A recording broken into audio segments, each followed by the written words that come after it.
You'll need a cookie sheet covered in foil, sprayed with Pam, and then a tub of caramel dip. This is available at Walmart and other grocery stores that I found. You also need a bag of pecan pieces, and then boxes of semi-sweet Baker's chocolate for melting. This one is 56%. You'll also need a double boiler.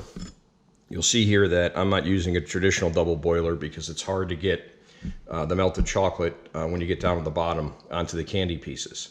So what I do is I melt the chocolate in the microwave slightly, and then I put it on top of a pot that has boiling water to keep the chocolate melted as I'm dunking cold pieces of caramel and pecan into it for coating.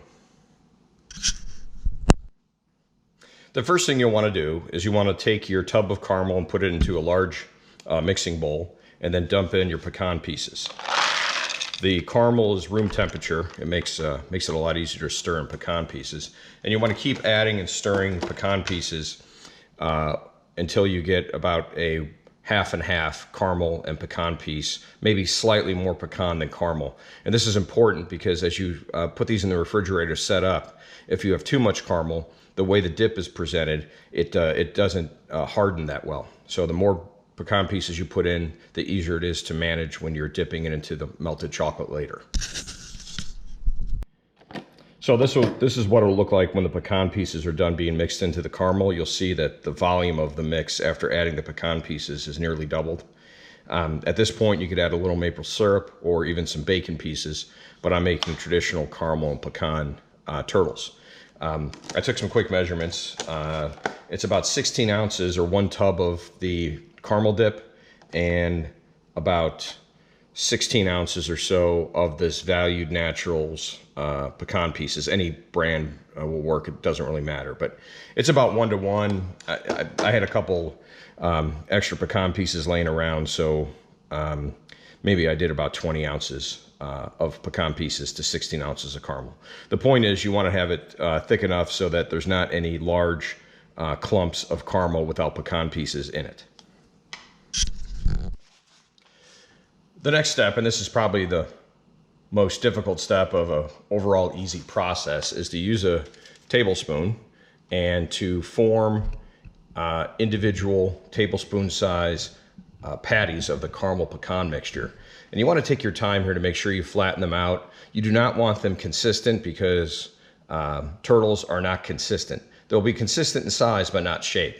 So you kind of want to let the randomness still come through, but you want to make sure that they're contiguous as far as the shape. So there's no holes or breaks or inlets, so to speak, in your turtles.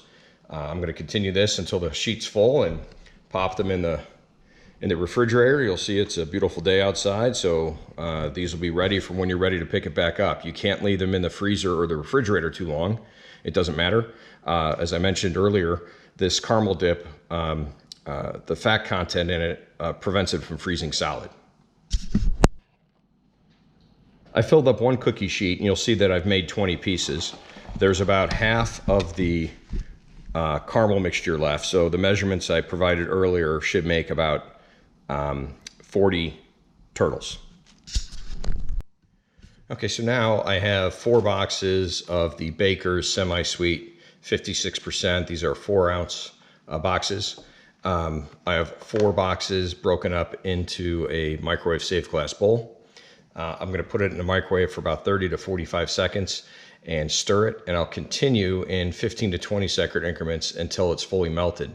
Once it's fully melted, I already have a pot of water boiling right here, and the chocolate will go on there, and the steam from the boiling water will keep the chocolate more viscous as you dunk the cooled caramel and pecan patties in and out of it for coating.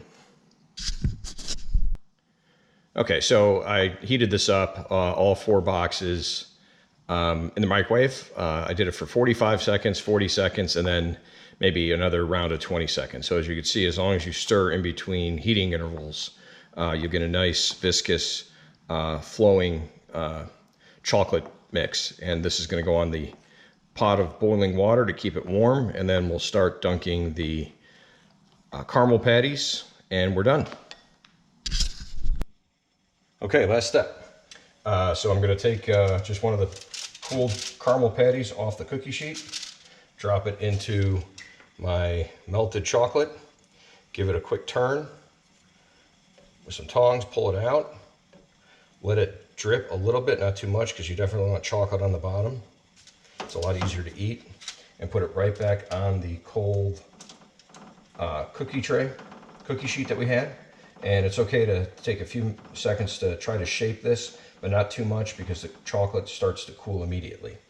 And you do that 20 more times for this sheet, and we're done.